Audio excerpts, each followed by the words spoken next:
Bhagavad Gita 6. What was it? 39. एतन में संशय.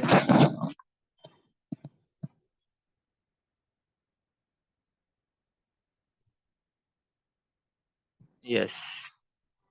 So we'll recite. एतन में संशयन Krishna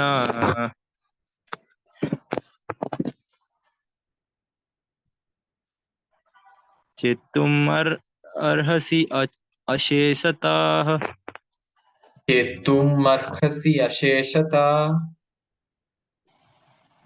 त्वदन्यै संशयस्य त्वदन्य संशयायस्य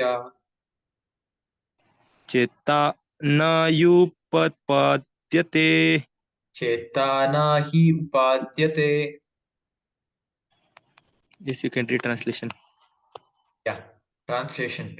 This is my doubt, O Krishna, and I ask you to dispel it completely. But for you, no one is to be found who can destroy this doubt. Purport. Krishna is the perfect knower of the past, present, and future. In the beginning of the Bhagavad Gita, the Lord said that all living entities existed individually in the past, they now exist in the present, and they continue to retain individual identity in the future, even after liberation from the material entanglement. So he has already cleared up the question of the future of the individual living entity. Now Arjuna wants to know of the future of the unsuccessful transcendentalist. No one is equal to or above Krishna, and certainly the so-called great sages and philosophers who are at the mercy of material nature cannot equal him. Therefore, the verdict of Krishna is a final and complete answer to all doubts, because he knows past, present, and future perfectly, but no one knows him. Krishna and Krishna conscious devotees alone can know what is what. Yeah. So Arjuna again asked this doubt as to what happens to the unsuccessful transcendentalist who first takes up the transcendental path, then he's neither able to enjoy the material life tran- nor accept the transcendental truth.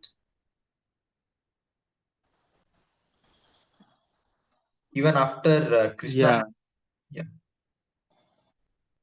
yeah, Go ahead. yeah, even after Krishna has cleared the doubt regarding the individual living entity, Arjuna wants to know about the unsuccessful transcendentalist.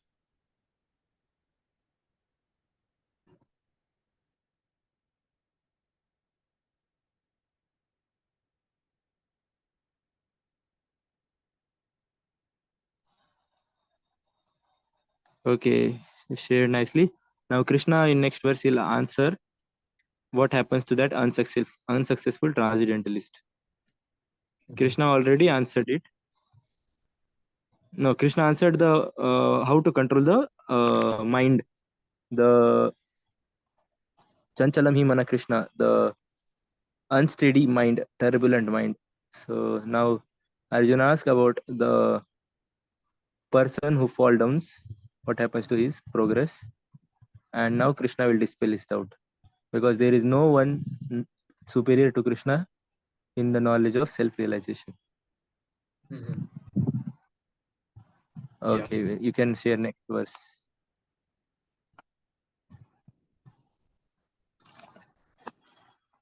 Shri Bhagavan Vacha Shri Bhagavan Vacha Partha Naiveha Namutra Partha Naiveha Namutra Vinashastasya Vidyate Vinasastasya Vidyate Nahi Kalyana Krit Kaschit Nahi Kalyana Krit Kaschit Durgatim Tata Gachati. Gatim Tata Kachati. Yes, Kuldeep Prabhu, you can read.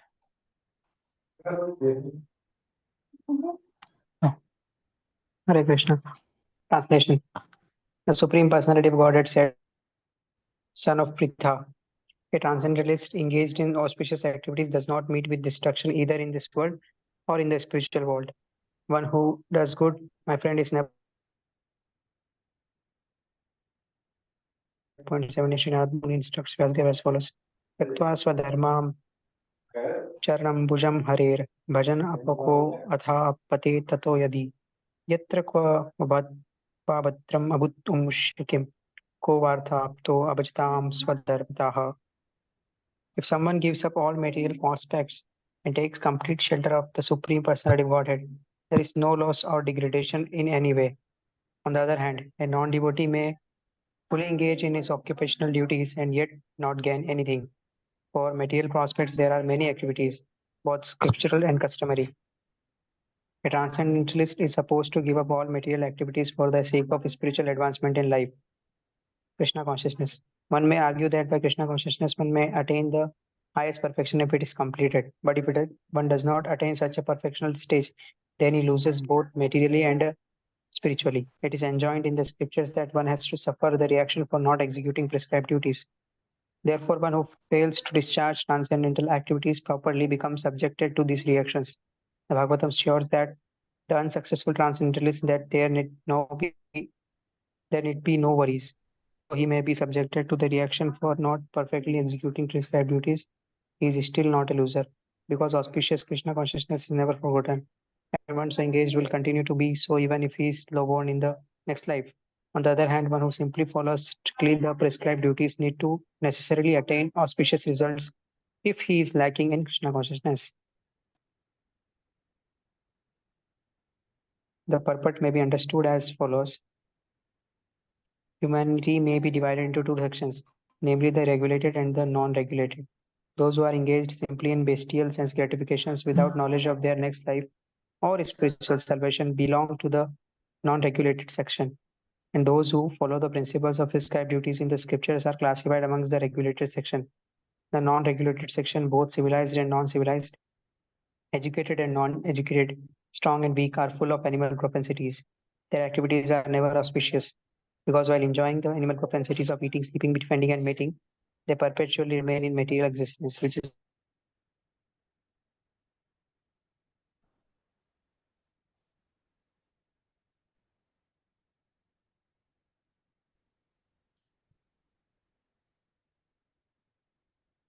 hello. Am I audible? Am I audible? Hi, you are audible. Yeah. Yeah. So I have read Actually, I till got disconnected. You can continue. okay.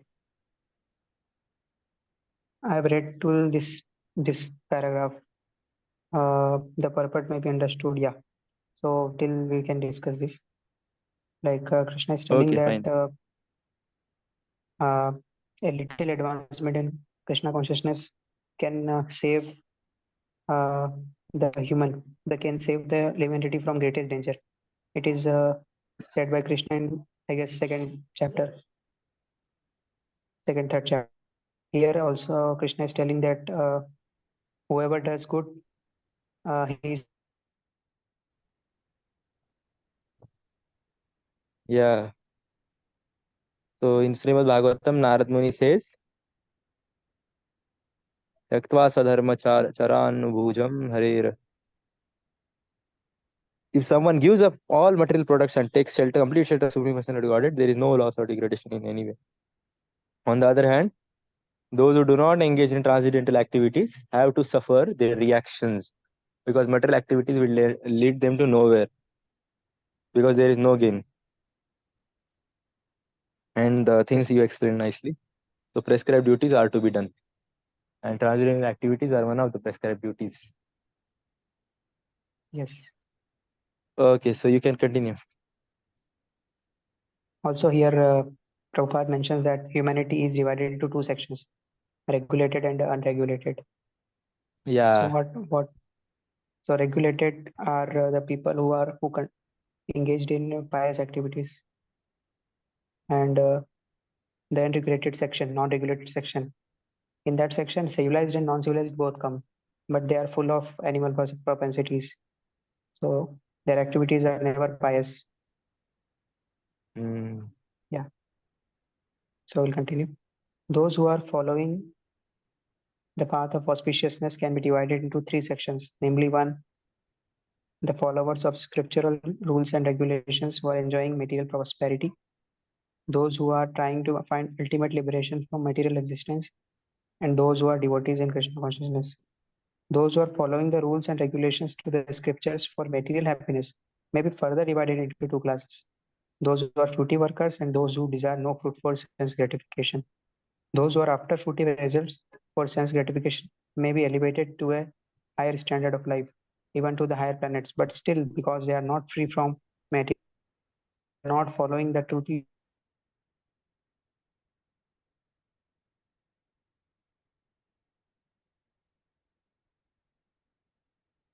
material body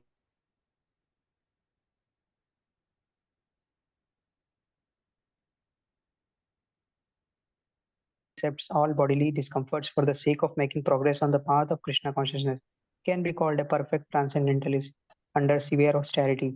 And because the Eightfold Yoga system is directed toward the ultimate realization of Krishna consciousness, such practice is also auspicious, and no one who is trying his best in this matter need fear degradation. So here, Krishna is telling that Yeah. the people who are following the path of auspiciousness can be further divided into three sections. First is who follow the scriptural rules and regulations, but who are enjoying the material prosperity. Second, those who are trying to find ultimate liberation from material existence. And third one, who are devotees. So here it can be said that the pious also who are aspiring for higher planets will be degraded to this material life again, because they are in material world only, no.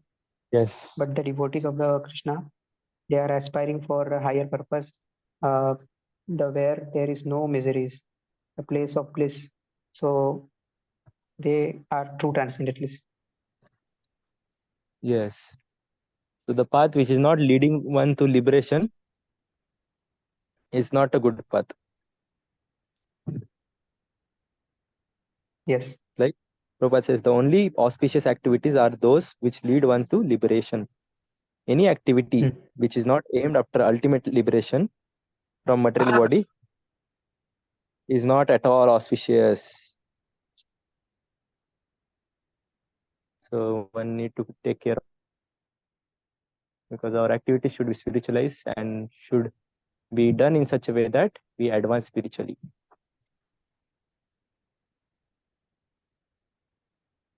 Okay, any other thing to share or ask?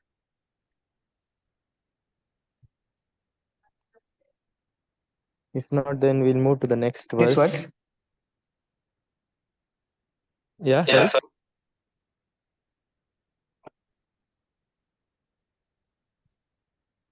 we can I'm move not ahead, I able to guess. hear. Okay, then we'll move ahead.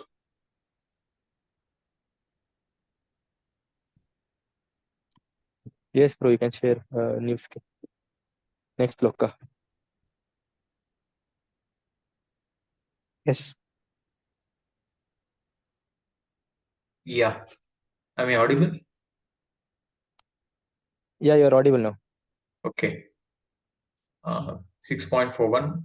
Prapya punya kritam lokan usitva saswata sama suchinam shrimatam gehe yoga bhakto gnayate. Translation. The unsuccessful yogi, after many, many years of enjoyment on the planets of the pious living entities, is born into a family of righteous people or into a family of rich aristocracy. Purport. The unsuccessful yogis are divided into two classes. One is fallen after very little progress, and one is fallen after long practice of yoga. The yogi who falls after a short period of practice goes to the higher planets where pious living entities are allowed to enter. After prolonged life there, one is sent back to this planet to take birth of a righteous Brahmana, Vaishnava, or other aristocratic merchants. The real purpose of yoga practice is to achieve the highest perfection of Krishna consciousness, as explained in the last verse of this chapter.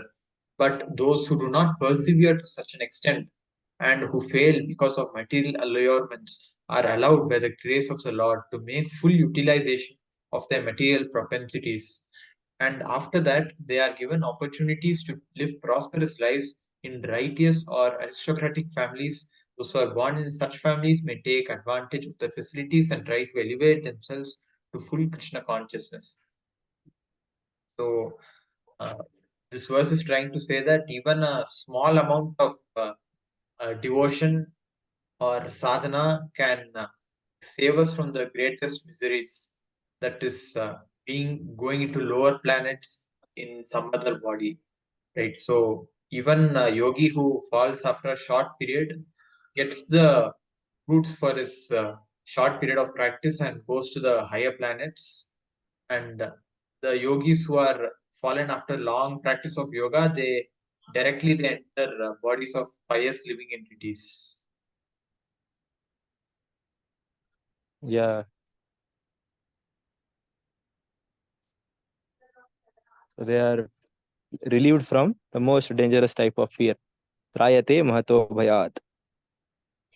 So yoga, again, the real purpose of yoga is to achieve the highest perfection of Krishna consciousness, as it was explained by Sri Krishna itself in the 6th chapter. And the real purpose of yoga is not some bodily exercises, mental peace, or physical well-being. The real purpose of yoga is to connect the self with the supreme self. So in this practice, if one falls down, then Krishna take care that one gets a human form of life, and one practice into spirituality and advance further and get closer, one step closer to Krishna.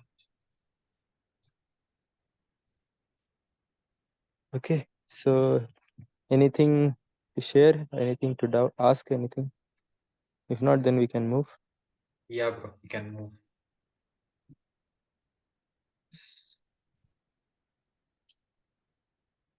So this is point 42. अथवा योगिनामेव कुले भवति धीमतम् एतादि दुर्लभतरं लोके जन्म तदिन्द्रसम्. Translation: or if successful after long. Hello. Yeah. Hare Krishna. Okay.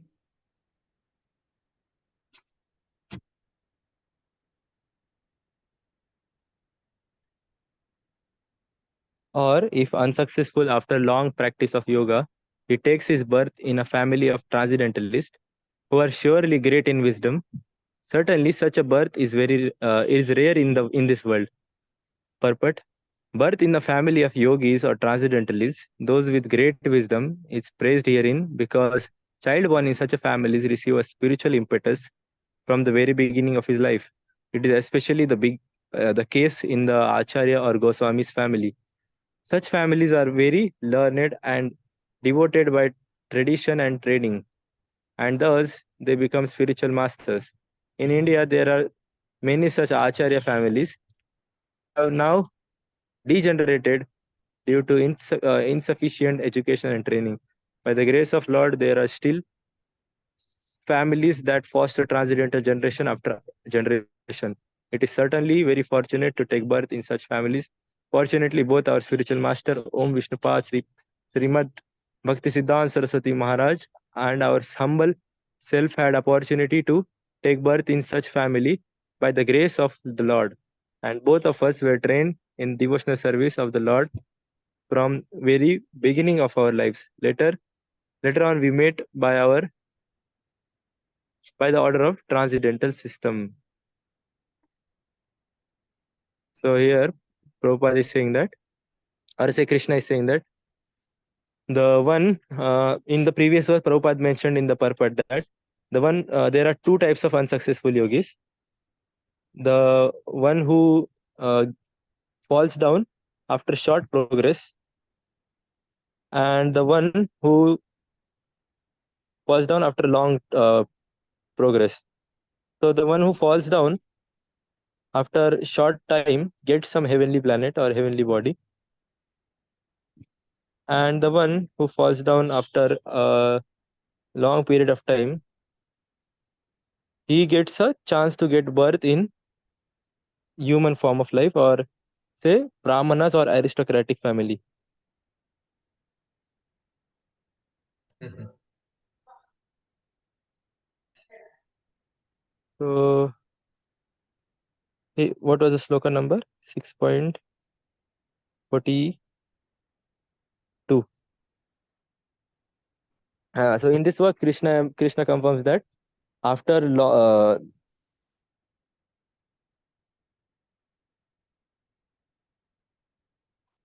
this. Now there are speciality of those two families. You can see in this today's age also.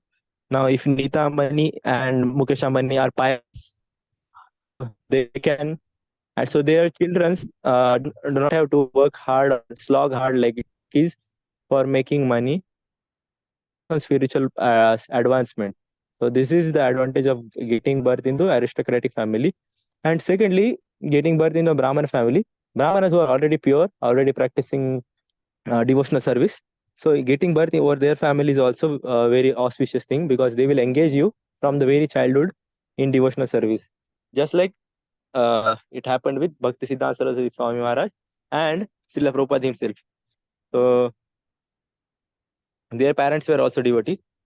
In the case of Bhakti Siddhanta Saraswati Maharaj, the guru of Srila Prabhupada, it is said that when when he took birth, and the same year when Jagannath Rath Yatra was happening, the Jagannath Rath went in front of the house of Bhakti Vinod Thakur, his father, and stopped there, and it wasn't moving. The Pandals, they tried a lot.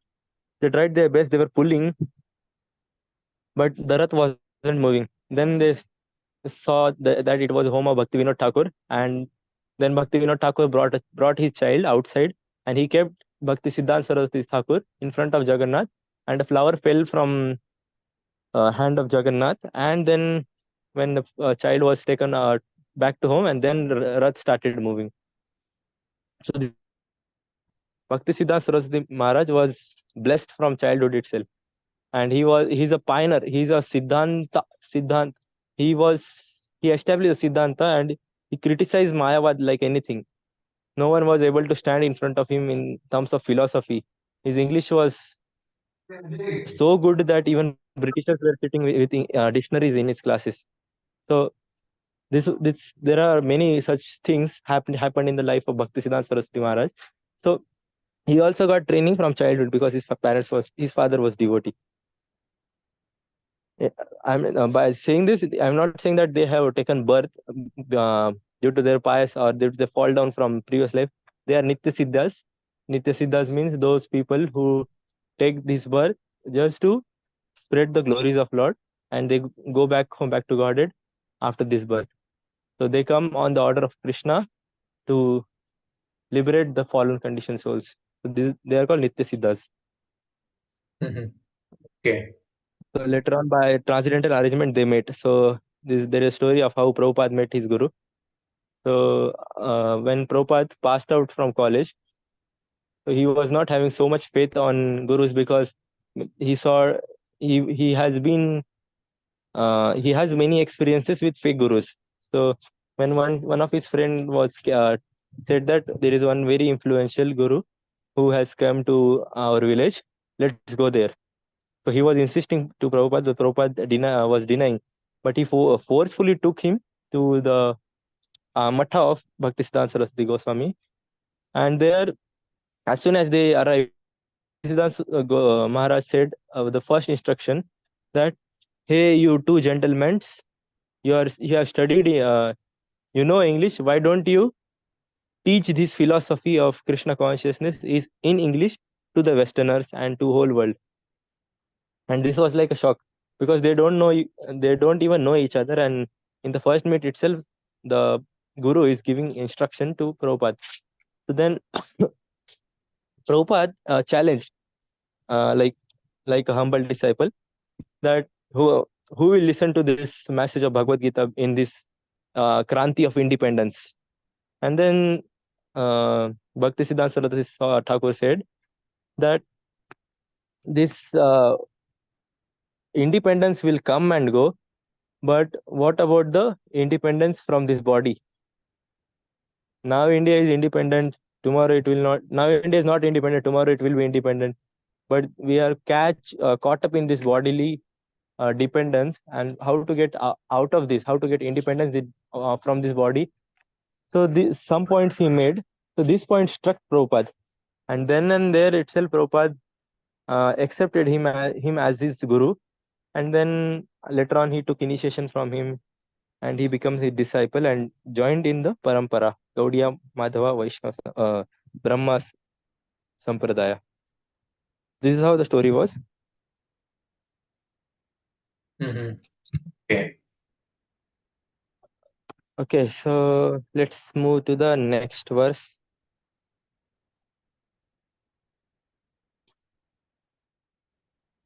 Can recite Tatra tam buddhi samyogam Tatra tam buddhi samyogam labhate paurava dehikam labhate paurvadehikam yatate chatato bhuyah yatate chatato bhuyah samsiddhau kuru nandana. samsiddhau kuru nandana. Yes, Kuldeep Prabhu, you can read. Translation. On taking such a birth, he revives the divine consciousness of his previous life, and he again tries to make further progress in order to achieve complete success of son of Kuru. Purport. King Bharat, who took his third birth in the family of good Brahman, is an example of good birth for the revival of previous transcendental consciousness. King Bharat was the emperor of the world, and since his time, this planet has been known among the demigods or as Bharatvarsha. Formerly, it was known as Ilavrat Varsha. The emperor at an early age retired for spiritual perfection but failed to achieve success. In his next life, he took birth in the family of the good Brahman and was known as Jad Bharat because he always remained secluded and did not talk to anyone. And later on, he was discovered as the greatest transcendentalist by King Rahugan. From his life, it is understood that transcendental endeavors or the practice of yoga never go in vain. By the very grace of the Lord, the transcendentalist gets repeated opportunities for complete perfection in Krishna consciousness. So here is the yogi, the transcendentalist who falls down from his place, gets special grace from Lord. He will get next human form, and he can continue his bhakti from that. So here, the story of Jad Bharat is. Can you tell us the story of Jad Bharat Roop? If you Yes, Prabhu. can.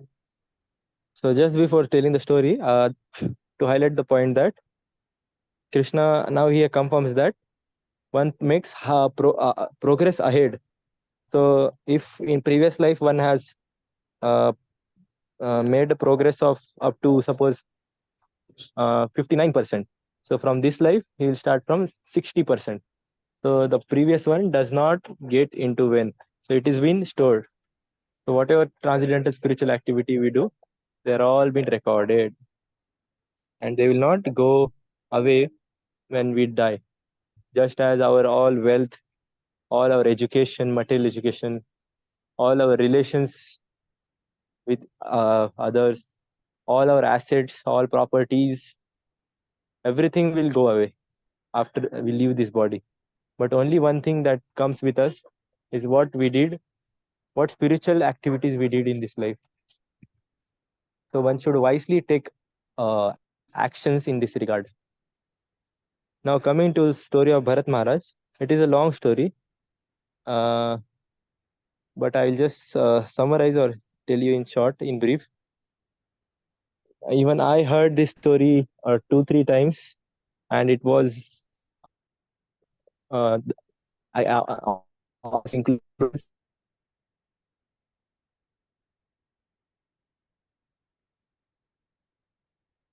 three times.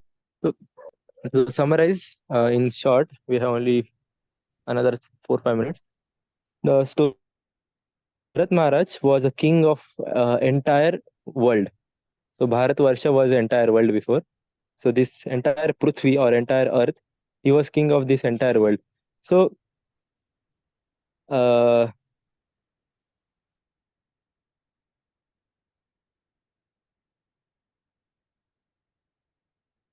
when he got the feeling of renunciation, he made his younger brother as king, or his son, I need to confirm, as a king, and he went to the forest.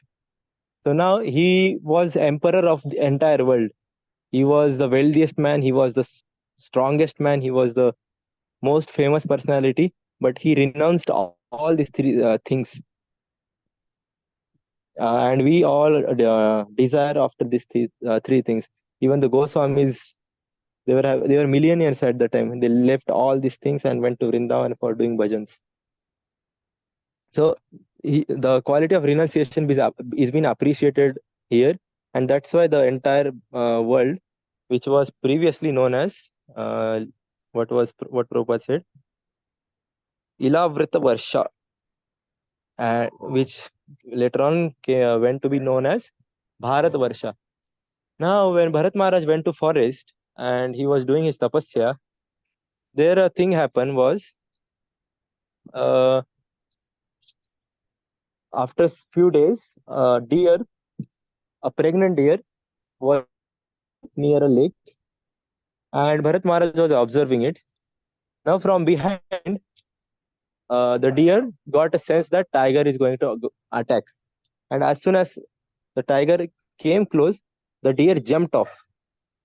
And when the deer jumped off from this side of the river to that side, so it was a small river kind of thing. Then from his womb, the child of the deer fell down because he was pregnant long back. So the child fell down, and the deer cannot wait for the child, and the deer ran away, and the deer, so they went away. Now Bharat Maharaj saw that the mother, so out of compassion for the little child, Bharat Maharaj thought that let me take care, and I will leave it after it grows. So now leaving it will be against my dharma. So let me take care of this deer. Now Bharat Maharaj started taking care of the deer from his when the deer he used to feed milk personally. Then he used to feed grass and water. So slowly the deer revived, and the deer become uh, quite young. But now by this time, Bharat Maharaj has developed a deep sense of attachment for that deer because he had stayed. You might have experienced it where we had, if the puppy we have grown from childhood till now, get that puppy.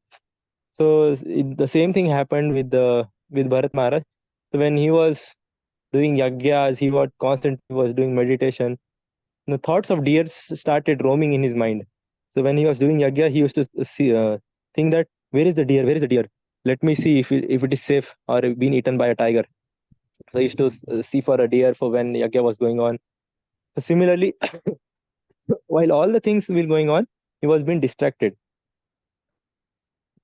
Now, when the end of the life of Bharat Maharaj occurred, at the end of his life, he got a thought of deer itself. So, Satatam Kirtayantama, whatever you think throughout your life will be the thought at the end of your life. So, Bharat Maharaj thought of deer, and in next life, he becomes a deer. Now, when Bharat Maharaj becomes a deer by some transcendental arrangement, he was having memory of his previous life, saying that, oh, what did I do? I was an emperor and I renounced everything, and then I become attached to this small deer. I renounced Karodo Lakshmis, I renounced my whole property, and then I become attached to this deer and lost my entire focus from the transcendental path. But when he got this remembrance, he stayed away from his family. He didn't eat green grass, he ate dry grass.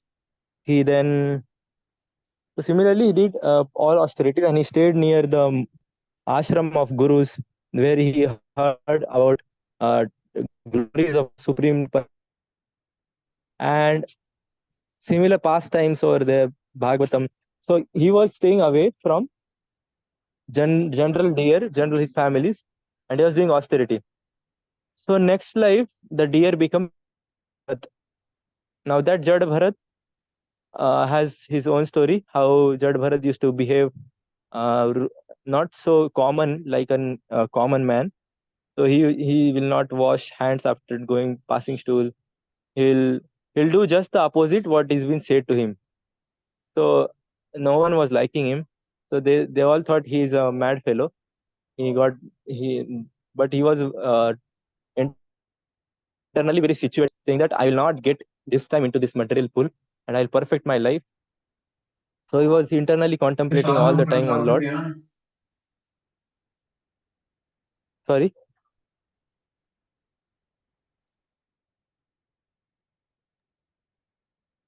Nothing, Prabhu. Okay, You I can guess. continue. I guess that's some noise. Okay, I guess meeting will end now. We'll continue the story tomorrow then. About Jad Bharata. Okay, Prabhuji. Sure. How Jad Bharata then meet Raghu, na? And this story will continue tomorrow. So this is sloka number 43. We'll start from 44. Remind me of the story also. We'll come. Okay, Prabhuji. Hare Krishna. Okay, Hare Krishna. Now next verse.